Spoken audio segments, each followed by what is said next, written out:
you guys all doing? Welcome back to the GSMC Chip Shot Football Podcast, brought to you by the GSMC Sports Network.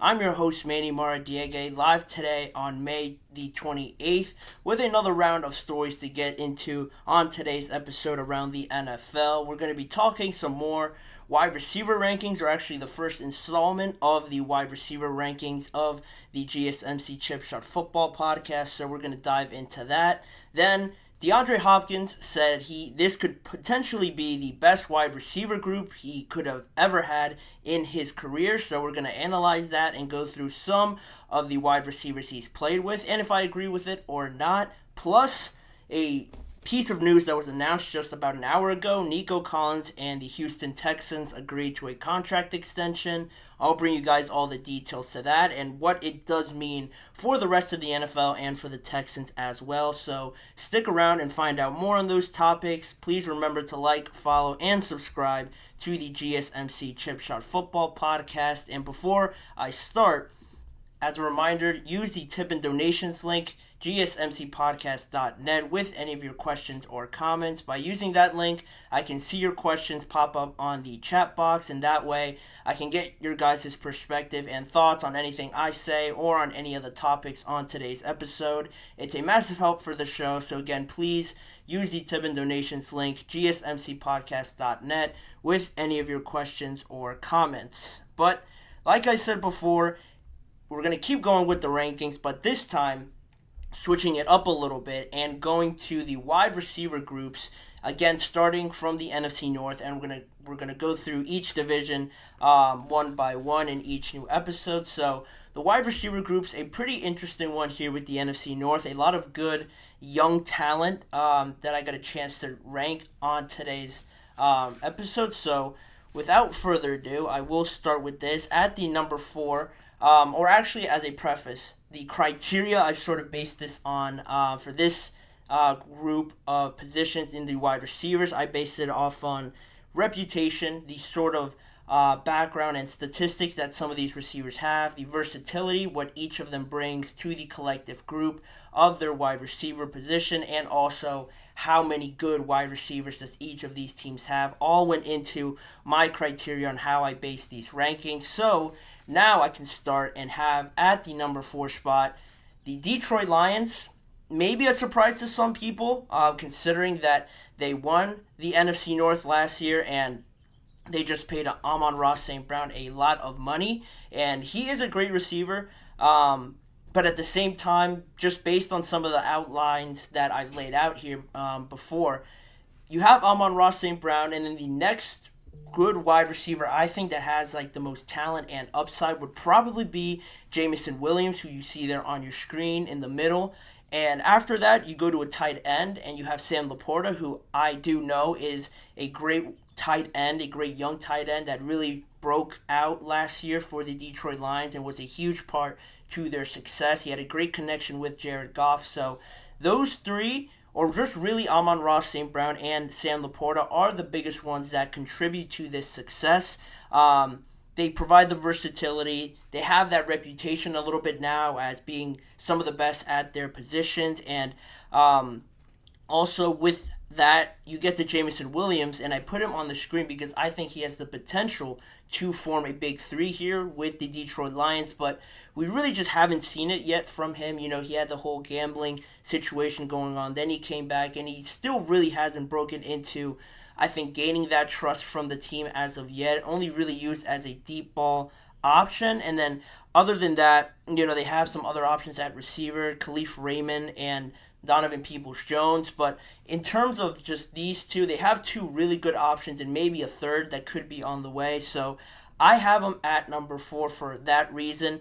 And also just the biggest factor in all this is I think that they're more of a run-based team. I think a lot of their success is based off getting that run game going. So based off of that and then having two very good options, I think that's more of their MO and more of their style. They're not really looking to throw it 30, 40 times a game because they just simply don't have the amount of options that they do with having Amon-Ra and Sam Laporta as your main two. I think establishing the run game with Jahmyr Gibbs and David Montgomery serves them better, and they have a great O-line. So that all plays into it, and that's why I have them to start my list at number 4, which means now at number 3, we have the Minnesota Vikings, and also very similar situation with the Detroit Lions.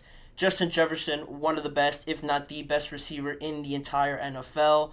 TJ Hockenson, as well as Sam Laporta, very good tight end, but he has more of that reputation, more of a consistent resume to put out there and show why he's probably top 3, top 4 tight end in the NFL. And then you have Jordan Addison, who, similar to Jameson Williams, a very young player to complete this big 3, but unlike Jameson Williams, he's put out a pretty impressive debut season.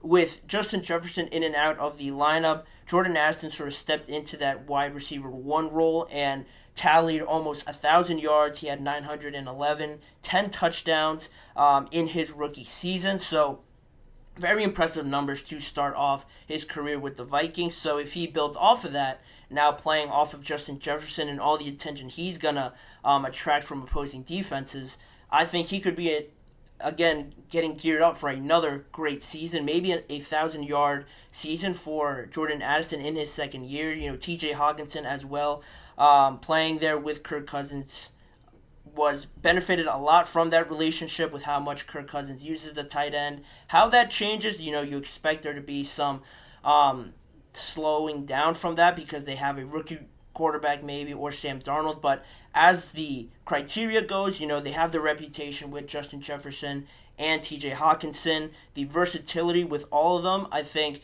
each one of them brings a different aspect to this whole group collective that the Vikings have going for them as well. Then also the amount that they have, that about the same number that the Vikings have, but if you're comparing both of them, I think you would probably take Justin Jefferson over Amon-Ra St. Brown. You'd probably take Jordan Addison over Jameson Williams, and you might take TJ Hockenson over Sam Laporta. So just based off of that and how much, those compared to each other, I think that's why I have them just ahead of the Lions in my rankings. But moving on with the rest of the list, at number 2, the Green Bay Packers.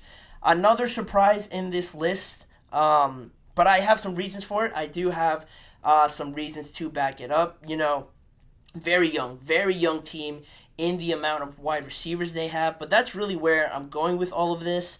I have 3 on the screen: Christian Watson, Jayden Reed, and Romeo Doubs, who I guess are the most well-known, but one guy that a lot of people might not know of would be Dontavion Wicks, who was a rookie last year, and each of these receivers brings a very different aspect to the wide receiver group here. Christian Watson, more of a big body guy. Jayden Reed is used on special teams and brings a lot of speed. Romeo Doubs is a great route runner. You can use him in the slot or outside. And then Dontavion Wicks as well, another lanky guy, can extend the field, go vertical on opposing defenses. So each one of these guys brings a little bit something different to the table, and it's hard to establish a reputation because they are so young, but that's really the only lacking factor in this, because they have more reliable options than any of the 2 that I mentioned before, just based on last year. And each one of these receivers contributed no less than 581 yards.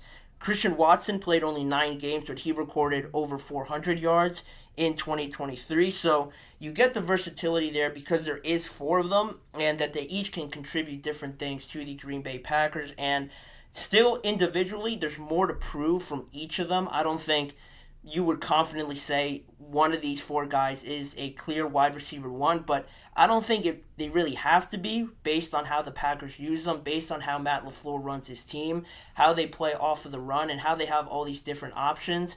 Nobody really gave him a shot last year, and they made it all the way, nearly a play or 2 away from the conference final. So I'm fairly confident in them to just build on this. We're just getting the tip of the iceberg there in Green Bay, and because they have so many options, and not to mention that they're cheap, so they're going to stick around for a lot longer, I think they could certainly build something on here in the years to come and still, be a constant competitor in that division. So that's the number 2 in my rankings, which means number 1, the Chicago Bears.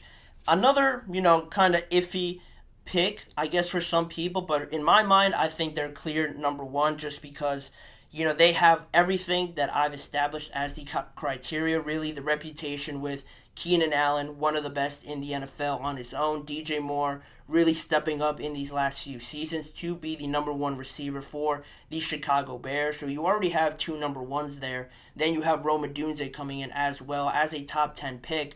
One of the best receivers, if not the best, in college football this past year. He certainly had the numbers to back that up. Now you have all three on the team, and again, they could sort of bring something different to each one of them. Keenan Allen, a little bit more of a finesse, more route running sort of guy. DJ Moore is very hard to tackle, very aggressive and physical, and Rome Odunze is sort of a mix of both of them, and that's very intriguing for the Chicago Bears, especially with Caleb Williams having all these options. And talking about just receiving options for the Bears, they have the most options really when you include Cole Kmet and Gerald Everett as well to these. So they really have five guys that are very solid options to go to if you're Caleb Williams.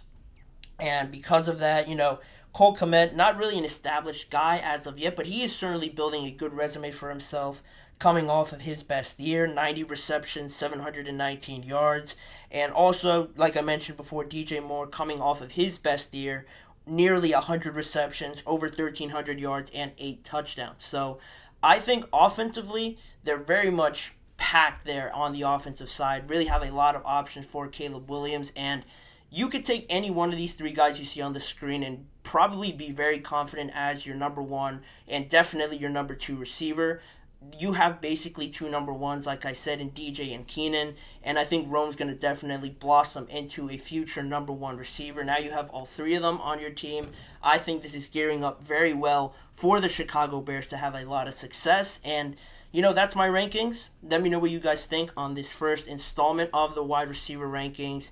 If you were surprised by it, if you think I got it wrong, let me know in the comments section or in the live chat box during this episode. But that being said, I will go into a short break right now, and on the other side, we'll come back and talk more about DeAndre Hopkins, another wide receiver, claiming that this Tennessee Titans wide receiver group currently could be the best group he has ever played with in his career. We're going to dive deeper into that and analyze some other options he has played with in the past. But for right now, don't go anywhere. We'll be right back in just a few seconds.